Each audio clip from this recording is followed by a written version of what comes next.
Hello and welcome back to Baby Alias's Stories. We now return to Walden by Henry David Thoreau. The final chapter, chapter 18, Conclusion.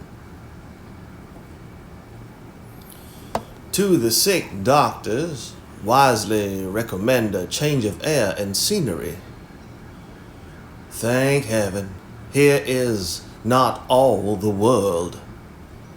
The buckeye does not grow in New England, and the mockingbird is rarely heard here. The wild goose is more of a cosmopolite than we. He breaks his fast in Canada, takes a luncheon in the Ohio, and plumes himself for the night in a southern bayou. Even the bison, to some extent, keeps pace with the seasons, cropping the pastures of the Colorado, only till a greener and sweeter grass awaits him by the Yellowstone.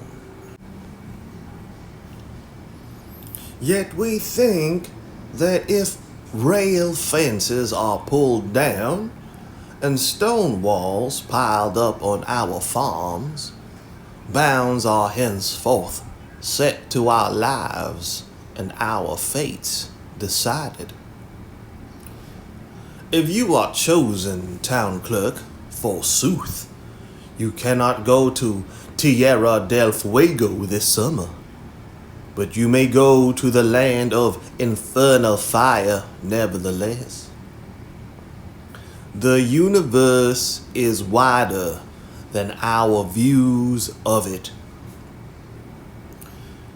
Yet we should oftener look over the tafferail of our craft.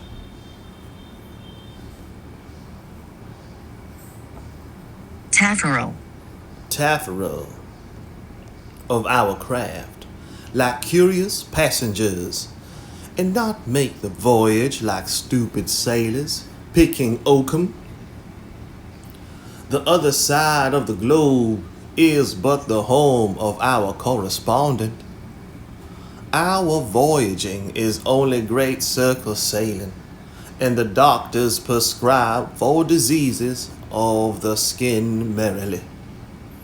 One hastens to southern Africa to chase the giraffe, but surely that is not the game he would be after. How long, pray, would a man hunt giraffes if he could? Snipes and woodcocks also may afford rare sport, but I trust it would be nobler game to shoot one's self. Direct your eye right inward, and you'll find 1,000 regions in your mind, yet undiscovered. Travel them and be expert in home cosmography. What does Africa, what does the West stand for? Is not our own interior white on the chart? Black though it may prove, like the coast when discovered. Is it the source of the Nile or the Niger or the Mississippi or a northwest passage around this continent that we would find? Are these the problems which most concern mankind? Is Franklin the only man who is lost, that his wife should be so earnest to find him?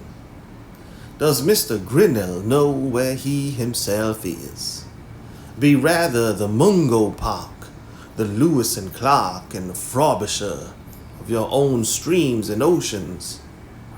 Explore your own higher latitudes with shiploads of preserved meats to support you, if they be necessary. And pile the empty cans sky high for a sign. Were preserved meats invented to preserve meat merely? To preserve meat merely? Nay, be a Columbus to hold new continents and worlds within you, opening new channels, not of trade, but of thought. Every man is the lord of a realm beside which the earthly empire of the Tsar is but a petty state, a hummock left by the ice. Yet some can be patriotic who have no self-respect and sacrifice the greater to the less. They love the soil which makes their graves, but have no sympathy with the spirit which may still animate their clay. Patriotism is a maggot in their heads. What was the meaning of that South Sea exploring expedition? With all its parade and expense, but an indirect recognition of the fact that there are continents and seas in the moral world to which every man is an isthmus, or an inlet, yet unexplored by him, but that it is easier to sail many thousand miles through cold and storm and cannibals in a government ship with 500 men and boys to assist one, that it is easier than it is to explore the private sea, the Atlantic and Pacific Ocean of one's being alone. Erit e extremus alter secru scrutetur iberus, plus habit hic vitae, plus habit ille viae. Let them wonder and scrutinize the outlandish Australians. I have more of God, they more of the road. It is not worth the while to go round the world to count the cats in Zanzibar. Yet do this even till you can do better, and you may perhaps find some Simmy's hole by which to get at the inside at last. England and France, Spain and Portugal, Gold Coast and Slave Coast, all front on this private sea, but no bark from them has ventured out of sight of land, though it is without doubt the direct way to India. If you would learn to speak all tongues and come forth to the customs of all nations, if you would travel further than all travelers, be naturalized in all climes, and cause the Sphinx to dash her head against a stone, and even obey the precept of the old philosopher and explore thyself, herein are demanded the eye and the nerve. Only the defeated and deserters go to the walls, cowards that run away and enlist. Start now on that farthest western way, which does not pause at the Mississippi or the Pacific, nor conduct toward a worn-out China or Japan, but leads on direct, a tangent to this sphere, summer and winter, day and night, sun down, moon down, and at last earth down too. And at last earth down too. It is said that Mirabeau,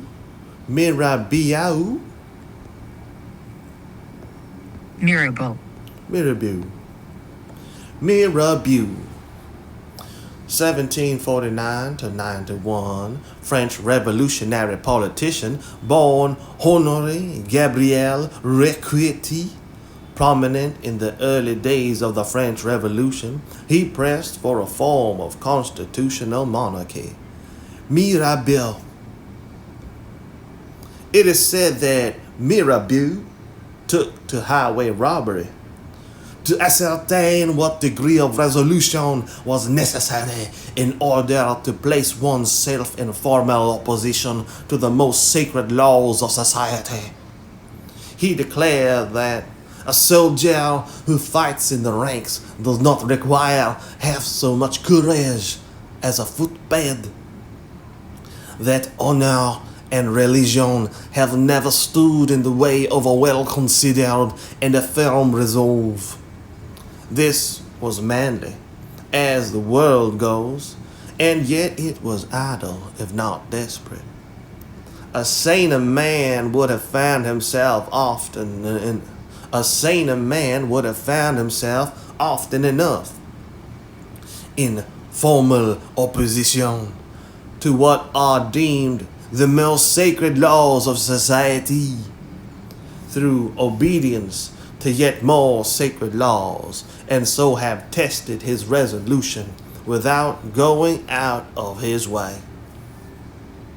It is not for a man to put himself in such an attitude to society, but to maintain himself in whatever attitude he finds himself through obedience to the laws of his being, which will never be one of opposition to a just government, if he should chance to meet with such. I left the woods for as good a reason as I went there. Perhaps it seemed to me that I had several more lives to live, and could not spare any more time for that one. It is remarkable how easily and insensibly we fall into our particular route, and make a beaten track for ourselves. I had not lived there a week before my feet wore a path from my door to the pond side, and thought it is 5 or 6 years since I trod it. It is still quite distinct. It is true, I fear, that others may have fallen into it, and so helped to keep it open. The surface of the earth is soft and impressible by the feet of men, and so with the paths which the mind travels. How worn and dusty, then, must be the highways of the world. How deep the ruts of tradition and conformity. I did not wish to take a cabin passage, but rather to go before the mast and on the deck of the world, for there I could best see the moonlight amid the mountains. I do not wish to go below now. I learned this, at least by my experiment, that if one advances confidently in the direction of his dreams and endeavors to live the life which he has imagined, he will meet with a success unexpected in common hours. He will put some things behind, will pass on invisible boundary. New, universal, and more liberal laws will begin to establish themselves around and within him. All the old laws be expanded and interpreted in his favor in a more liberal sense, and he will live with the license of a higher order of beings. In proportion as he simplifies his life, the laws of the universe will appear less complex, and solitude will not be solitude, nor poverty poverty, nor weakness weakness. If you have built castles in the air, your work need not be lost. That is where they should be. Now put the foundations under them. It is a ridiculous demand which England and America make, that you shall speak so that they can understand you. Neither men nor toadstools grow so. As if that were important, and there were not enough to understand you without them. As if nature could support but one order of understandings, could not sustain birds as well as quadrupeds, flying as well as creeping things, and hush and woe, which Bright can understand, were the best English. As if there were safety in stupidity alone. I fear chiefly lest my expression may not be extravagant enough, may not wander far enough beyond the narrow limits of my daily experience, so as to be adequate to the truth of which I have been convinced. Extravagance. It depends on how you are yarded. The migrating buffalo, which seeks new pastures in another latitude, is not extravagant like the cow which kicks over the pen, leaps the cow yard fence, and runs after her calf in milking time. I desire to speak somewhere without bounds, like a man in a waking moment, to men in their waking moments, for I am convinced that I cannot exaggerate enough even to lay the foundation of a true expression. Who that has heard a strain of music feared then lest he should speak extravagantly any more forever. In view of the future, or possible, we should live quite laxly and undefined in front, our outlines dim and misty on that side, as our shadows reveal an incessable perspiration toward the sun. The volatile truth of our words should continually betray the inadequacy of the residual statement.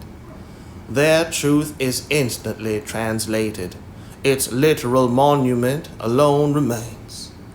The words which express our faith and piety are not definite, yet they are significant and fragrant like frankincense to superior natures.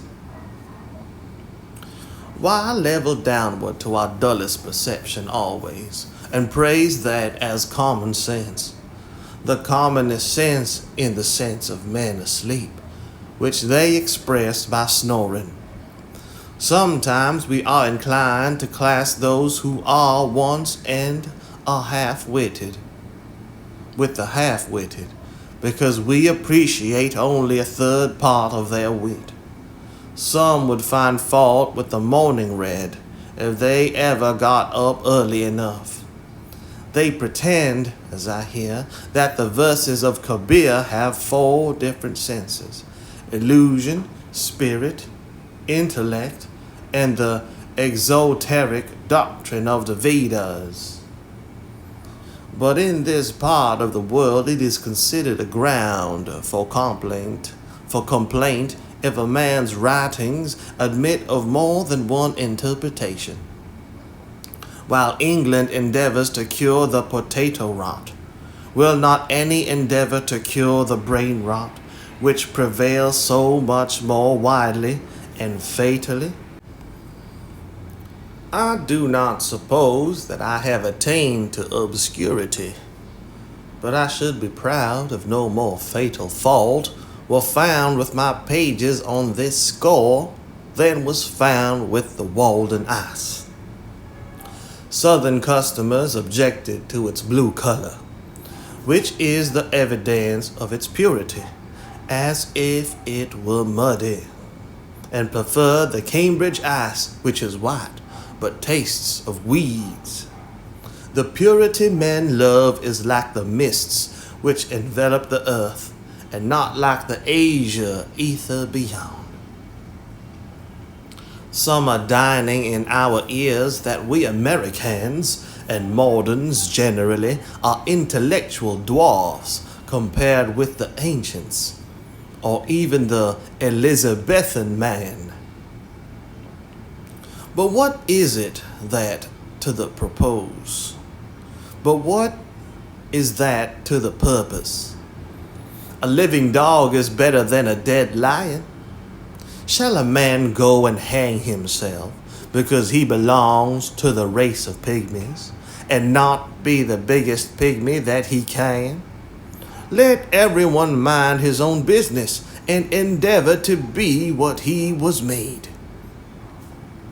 Why should we be in such desperate haste to succeed, and in such desperate enterprises? and in such desperate enterprises. If a man does not keep pace with his companions, perhaps it is because he hears a different drummer. Let him step to the music which he hears, however measured or far away. It is not important that he should mature as soon as an apple tree or an oak. Shall he turn his spring into summer? If the condition of things which we were made for was not yet, what were any reality which we can substitute?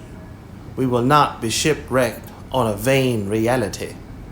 Shall we, with pains, erect a heaven of blue glass over our sails, though when it is done we shall be sure to gaze still at the true ethereal heaven far above?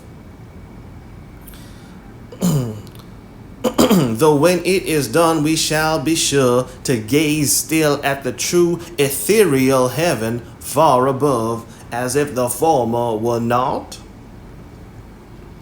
There was an artist in the city of Kouruu who was disposed to strive after perfection. One day it came into his mind to make a staff.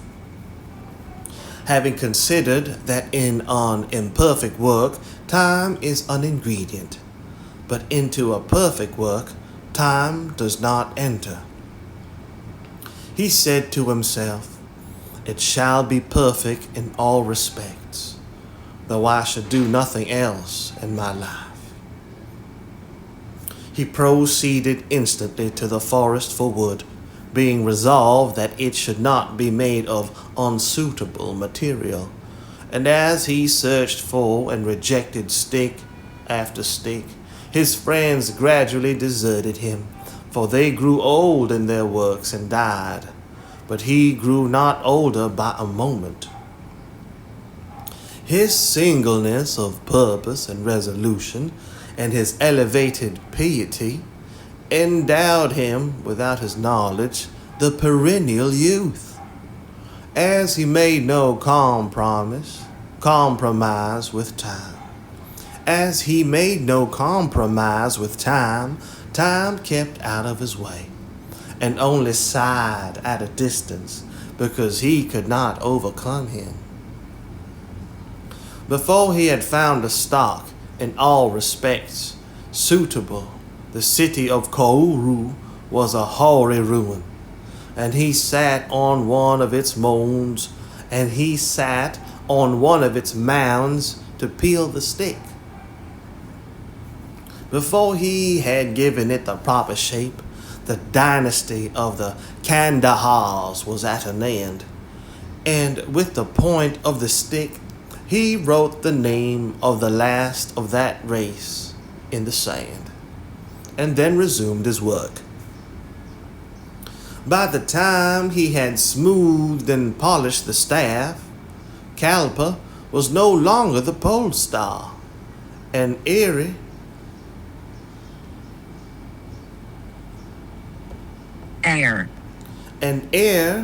he had put on the ferrule and the head adorned with precious stones. Brahma had awoke and slumbered many times. But why do I stay to mention these things? When the finishing stroke was put to his work, it suddenly expanded before the eyes of the astonished artist into the fairest of all the creations of Brahma. He had made a new system in making a staff, a world with full and fair proportions, in which, though the old cities and dynasties had passed away, fairer and more glorious ones had taken their place. And now he saw by the heap of shavings still fresh at his feet that, for him and his work, the former lapse of time had been an illusion, and that no more time had elapsed than is required for a single scintillation from the brain of Brahma to fall on and inflame the tinder of a mortal brain. The material was pure, and his art was pure. How could the result be other than wonderful? Scintillation. Scintillation, a flash or sparkle of light. Scintillation. No face which we can give to a matter will stead us so well at last as the truth. This alone wears well. For the most part, we are not where we are, but in a false position. Through an infinity of our natures, we suppose a case, and put ourselves into it, and hence are in two cases at the same time, and it is doubly difficult to get out. In sane moments we regard only the facts, the case that is. Say what you have to say, not what you ought. Any truth is better than make-believe. Tom Hyde, the tinker, standing on the gallows, was asked if he had anything to say. Tell the tailors, said he, to remember to make a knot in their thread before they take the first stitch. His companion's prayer is forgotten. However mean your life is, meet it and live it. Do not shun it and call it hard names. It is not so bad as you are. It looks poorest when you are richest. The fault finder will find faults even in paradise. Love your life, poor as it is. You may perhaps have some pleasant, thrilling, glorious hours even in a poorhouse. The setting sun is reflected from the windows of the almshouse as brightly as from the rich man's abode. The snow melts before its door as early in the spring. I do not see but a quiet mind may live as contentedly there, and have as cheering thoughts as in a palace. The town's poor seem to me often to live the most independent lives of any. Maybe they are simply great enough to receive without misgiving. Most think that they are above being supported by the town, but it oftener happens that they are not above supporting themselves by dishonest means, which should be more disreputable. Cultivate poverty like a garden herb, like sage. Do not trouble yourself much to get new things, whether clothes or friends. Turn the old, return to them. Things do not change, we change. Sell your clothes and keep your thoughts. God will see that you do not want society. If I were confined to a corner of a garret all my days, like a spider, the world would be just as large to me while I had my thoughts about me. The philosopher said, from an army of 3 divisions, one can take away its general and put it in disorder. From the man the most abject and vulgar one cannot take away his thought. From an army of 3 divisions, one can take away its general and put it in disorder. From the man the most abject and vulgar, one cannot take away his thought. Do not seek so anxiously to be developed, to subject yourself to many influences to be played on. It is all dissipation. Humility, like darkness, reveals the heavenly lights. The shadows of poverty and meanness gather around us, and lo, creation widens to our view. We are often reminded that if there were bestowed on us the wealth of Croesus, our aims must still be the same, and our means essentially the same.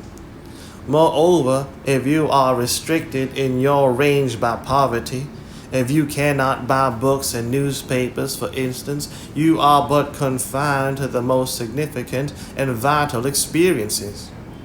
You are compelled to deal with the material which yields the most sugar and the most starch. It is life near the bones where it is sweetest. You are defended from being a trifler. You are defended from being a trifler. No man loses ever on a lower level by magnanimity on a higher. Superfluous wealth can be superfluitized. Huh?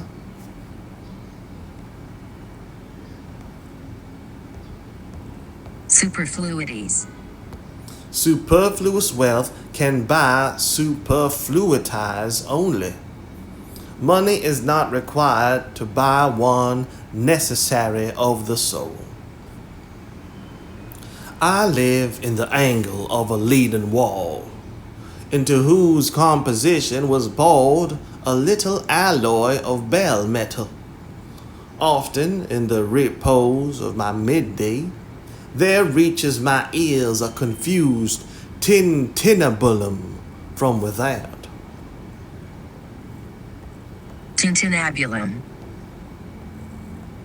It is the noise of my contemporaries. My neighbors tell me of their adventures with famous gentlemen and ladies, what notabilities they met at the dinner table. But I am no more interested in such things than in the contents of the Daily Times. The interest and the conversation are about costume and manners chiefly. But a goose is a goose still, dress it as you will. They tell me of California and Texas, of England and the Indies, of the honorary Mr. of Georgia or of Massachusetts. All transient and fleeting phenomena, till I am ready to leap from their courtyard like the Mameluke Bay. I delight to come to my bearings, not walk in procession with pomp and parade in a conspicuous place, but to walk even with the builder of the universe, if I may. Not to live in the restless, nervous, bustling, trivial 19th century, but stand or sit thoughtfully while it goes by. What are men celebrating?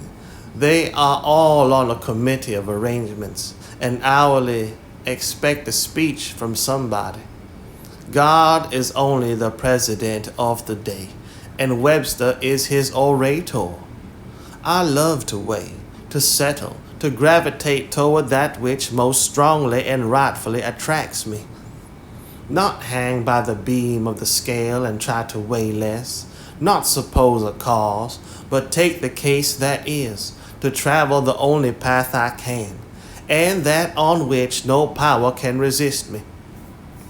It affords me no satisfaction to commerce, to spring an arch before I have got a solid foundation. Let us not play at Kitley Benders.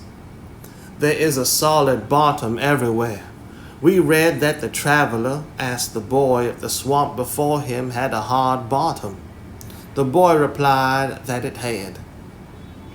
But presently the traveler's horse sank in up to the girths, and he observed to the boy, "I thought you said that this bog had a hard bottom." "So it has," answered the latter, "but you have not got halfway to it yet."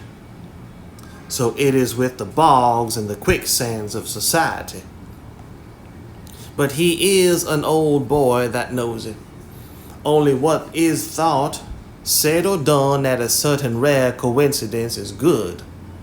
I would not be one of those who will foolishly drive a nail into mere lath and plastering. Such a deed would keep me awake nights. Give me a hammer and let me feel for the furring.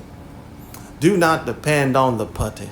Drive a nail home and clench it so faithfully that you can wake up in the night and think of your work with satisfaction. A work at which you would not be ashamed to invoke the muse. So will help you God, and so only. Every nail driven should be as another rivet in the machine of the universe. You carry on the work.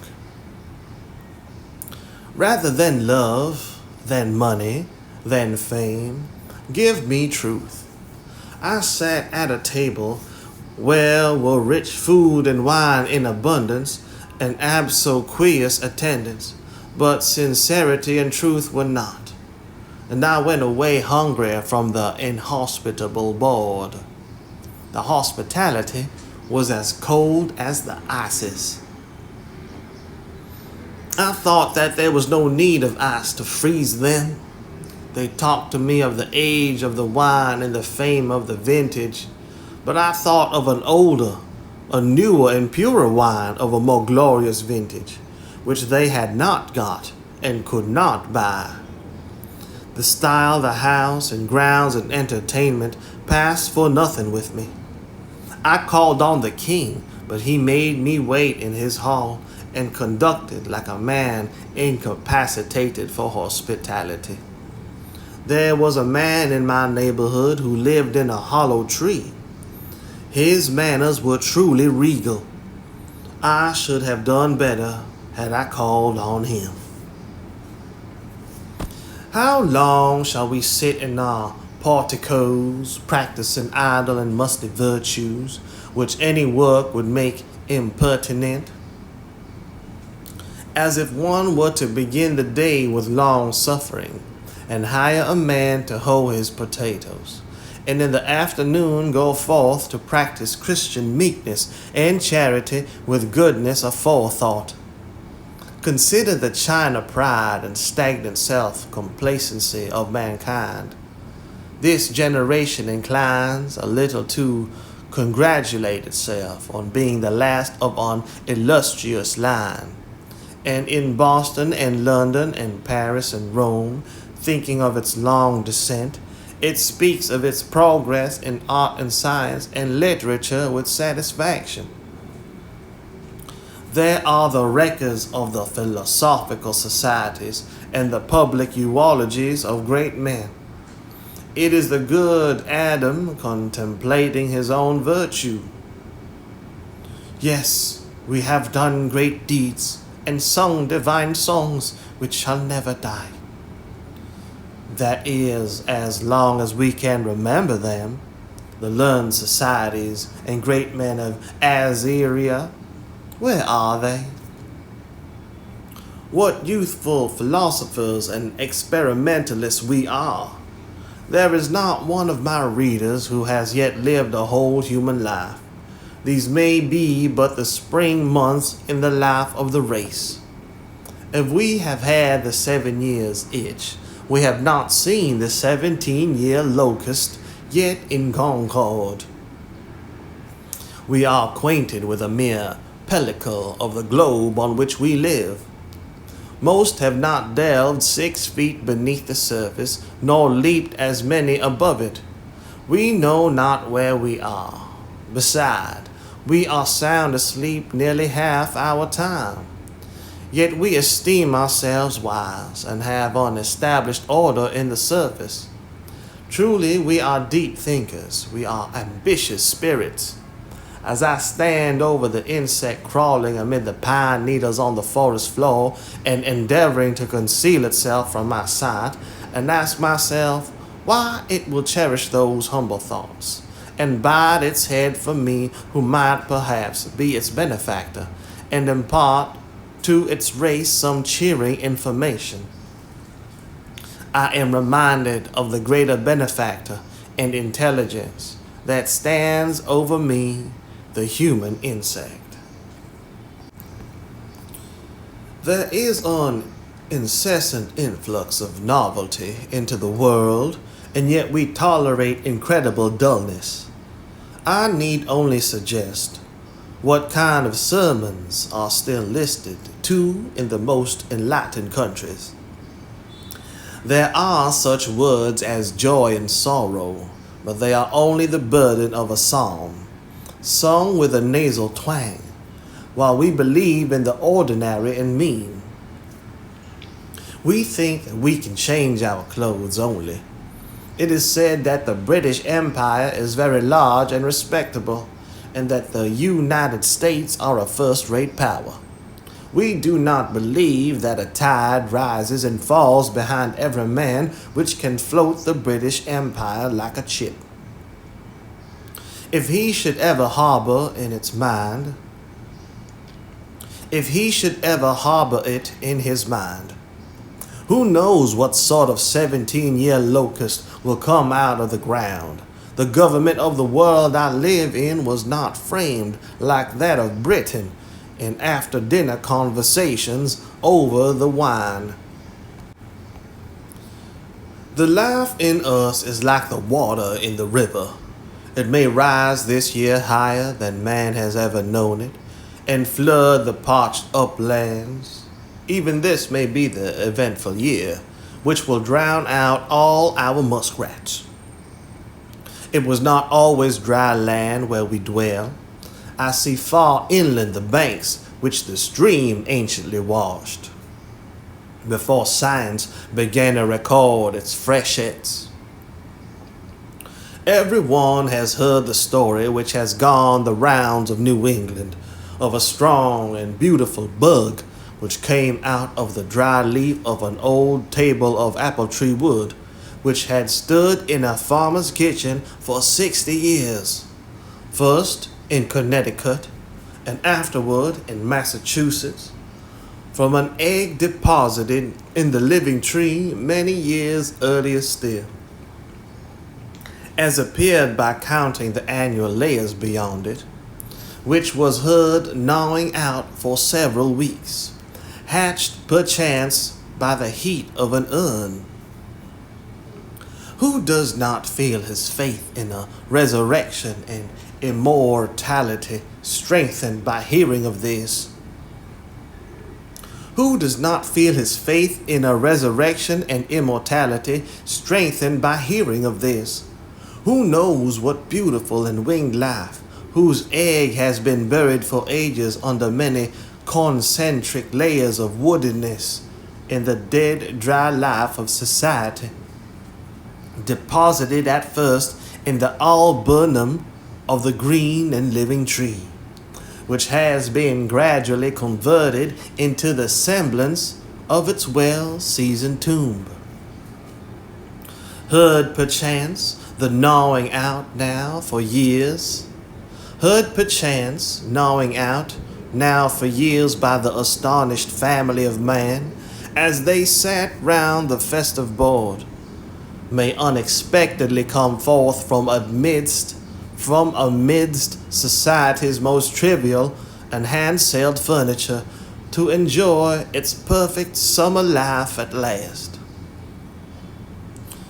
I do not say that John or Jonathan will realize all this, but such is the character of that morrow which mere lapse of time can never make to dawn.